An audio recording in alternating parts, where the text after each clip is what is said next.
Hello everyone, this is Data Macadamia Group 2, and we are here to make a presentation regarding the proposal of our data science project. As seen in the title, we will be talking about specification filters and how our application of those filters can allow better and faster consumer choices. Consumers ideally want to make rational decisions when purchasing products, which means they usually attempt to gather as much information as possible in a given time limit before settling on the final option. This process often involves browsing through product ratings, checking the popularity of the branding, asking around for peer opinions, and going through advertisements.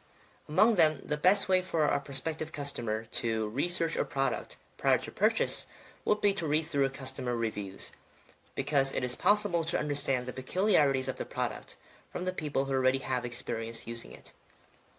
However, when comparing various popular items that all have high ratings and generally positive reviews, it is difficult to search for information that specifies the particular feature of the product that consumers wish to know. Let's discuss these problems in more detail. There are primarily three issues when consumers make purchase decisions. Most importantly, consumers need to find product information within the given time limit. People are always pressed for time due to their personal and social responsibilities, and they can't afford to spend too much time searching for their target products.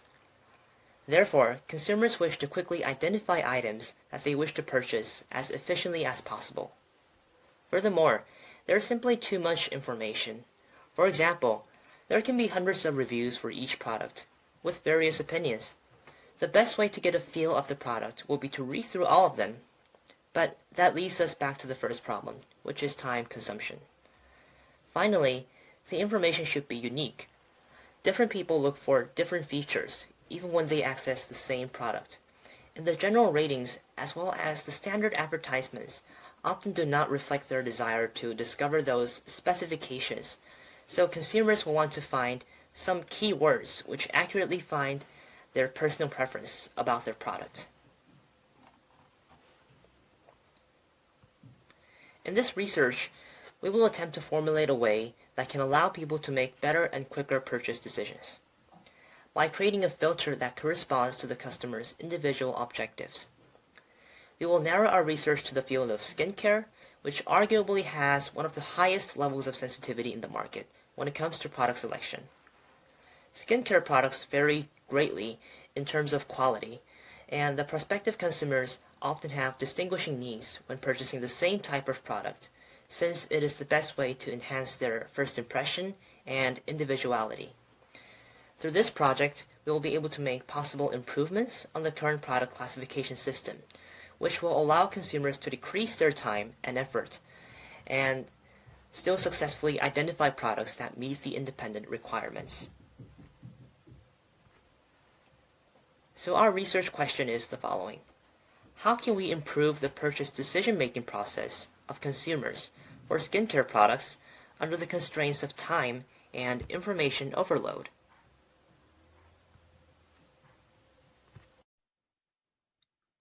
In this section, we will discuss the literature review. The first literature review is an alternative approach to natural language query expansion in search engines, text analysis of non-topical terms in web documents by R. Fatahi et al. This document discusses query expansion by searching a subject domain for the most frequently occurring terms for the purpose of creating a list of searchable terms, which would enable searchers to more precisely specify their search queries, and also help search engine designers to provide searchers with these helpful frequently occurring terms. In this article, three types of terms are discussed. The first is topical terms, which name the subject content of what is being searched. The second are non-topical terms, or words that occur before or after topical terms to more specifically define the search. And three, semi-topical terms, which further define the search but are not domain-specific. This study ultimately found that providing searchers with a list of search terms could help improve the effectiveness of their search. The next literature review to be discussed is Improved TF-IDF in Big News Retrieval, an empirical study by C.H. Chen. TF-IDF stands for Term Frequency Inverse Document Frequency. TF-IDF can be used to compare term frequency in a corpus of texts. A high TF-IDF score corresponds to a term that occurs often in the text, but not often in the corpus of texts. However, there is a limitation with TF-IDF, which is known as TF-IDF bias, or words that are highly relevant to the topic area and are both frequently occurring in the text and the corpus, and are ultimately given a low TF-IDF score. Typically, this issue can be overcome by pre-providing cluster labels to help with term weighting. However, this method is not always viable for large corpora. This study found an alternative method, which uses distance learning-based term weighting algorithms to overcome TF-IDF bias. This brings us to the next section, Research Objectives. General Objectives. First, we generate custom search terms from reviews in the customer's search genre. Then, we display unique characteristics and features to customers. Then, the customer selects what they value. And finally, products are filtered. This will be able to save the customer time and improve the customer's review reading experience. The next section is Specific Objectives. First, we will find a suitable product genre where people care about reading reviews to make decisions. Then, we will collect review data for these related products. Third, we will remove irrelevant reviews. 4, we will find frequently occurring descriptive terms. And 5, we will filter reviews by these descriptive terms. Finally, the hypotheses.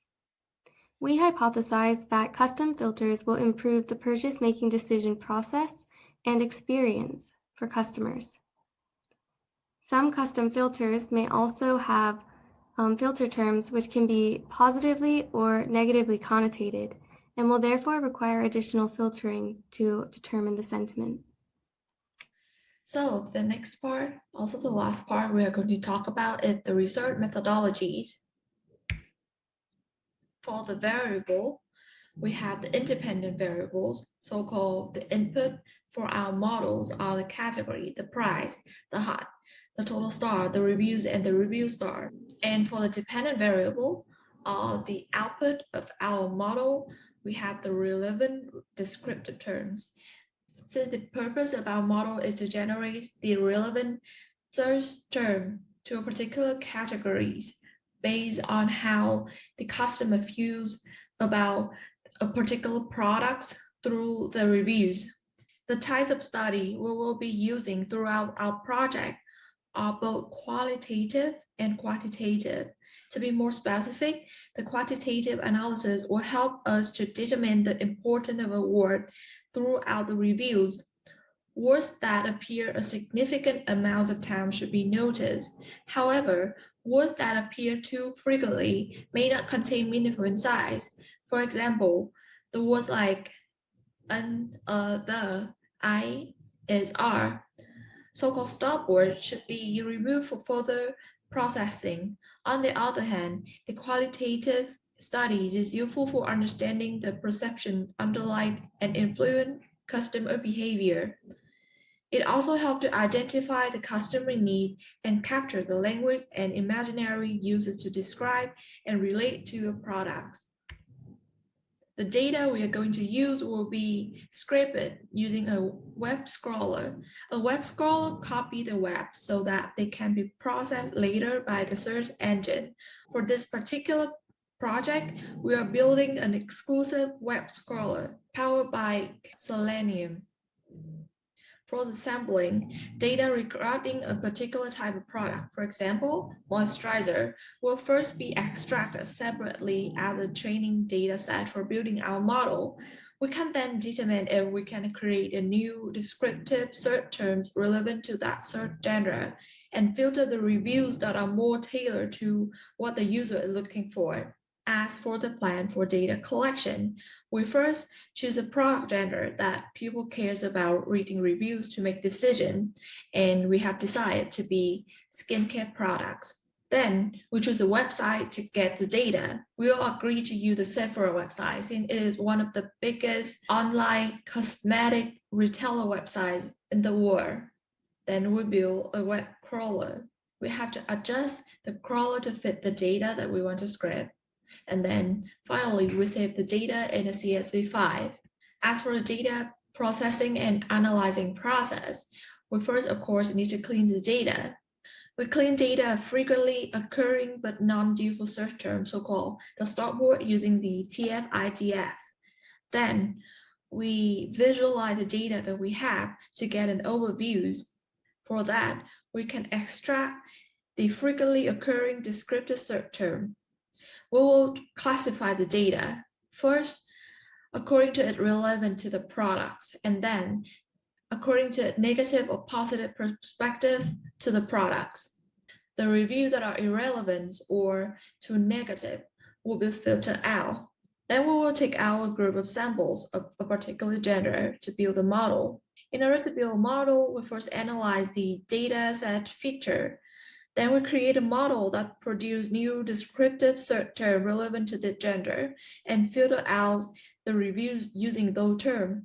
Then we'll turn the model by adjusting the hyperparameter to have a better accuracy. We are also trying to validate the model that we build using other data set or data from other categories as well.